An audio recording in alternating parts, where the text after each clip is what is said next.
Welcome back. A frightening situation on the TTC last night. A 39-year-old woman was pushed off the subway platform at Yonge Station. Public transit advocacy group TTC Riders is now calling for platform doors at subway stations. We're joined live by Sheila Pisey-Allen, the executive director of TTC Riders. Sheila, thanks for joining us this afternoon. We know that this isn't the first time someone has either been pushed, fallen, or has jumped off a subway platform. And it always raises the question of why we don't have these doors or these guards at the subway platforms. Is it an issue of money or funding? It is, yeah, and it was really scary to hear last night's news. I actually ended up transferring this morning through Yonge and Bloor, and I think we've all had that moment, especially when platforms get really crowded. I know during COVID there's fewer riders, but it's an important safety issue, and platform edge doors would also have the added benefits of greater accessibility. We hear from people who with disabilities or who use mobility devices that having platform edge doors would just guarantee them getting into the subway in a safe way.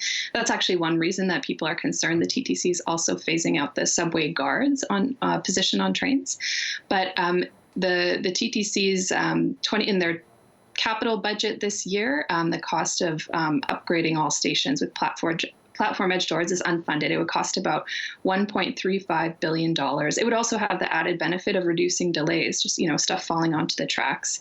But it is a measure that would increase safety.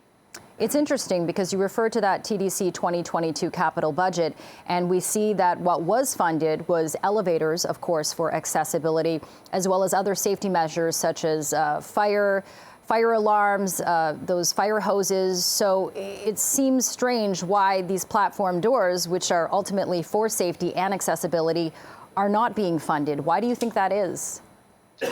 Well, it's a lot more exciting to announce a new line on a map than it is to invest in the infrastructure that we already have and to invest in operating that infrastructure. But there's a lot of items that are not funded in the TTC's capital budget. The 15-year capital plan has a total cost of $37 billion, and so far only $12 billion has been allocated to it. So we need all levels of government to be investing in the capital needs of the TTC, not just new lines, but making sure everything is, being maintained properly, that we have all the vehicles that we need, but also to invest in ongoing operations funding as well.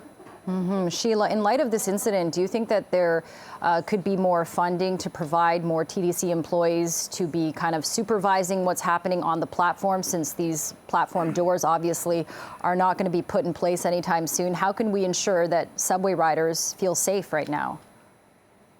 Yeah, that's a great question. We hope that this, near miss, this horrible accident does prompt politicians to look at making the investments, the capital investment that the TTC needs. In the meantime, one question that we have is, why is the TTC removing subway guards off of trains, when that's been identified by people with disabilities as something that would make transit safer for them to, if people's wheels get stuck trying to get on trains, that's a position that, people have identified would make them feel safer. So that's one thing, but certainly, building support for investing in the capital needs of the TTC, the critical maintenance that we need in our system. And very quickly, Sheila, do you have any tips for TTC riders on how they can keep themselves safe? I know that whenever I ride the subway, I'm pretty much glued to the wall away from that yellow line. But of course, as you mentioned, it could get crowded, and especially with things loosening up, there are more riders these days. Exactly. So, I think you're right, staying against the wall, but the point is that that's not always possible when more riders return to the system. Another thing that we need to make sure that the TTC has is just enough service on all routes. So if there is a situation where, there's an incident or the line gets shut down, there's extra service that can come in the form of shuttle buses, and that, we don't see crowding, as much crowding on our subway platforms. Okay, Sheila Pisey-Allen, Executive Director of TTC Riders, thank you so much for joining us this afternoon to chat about this.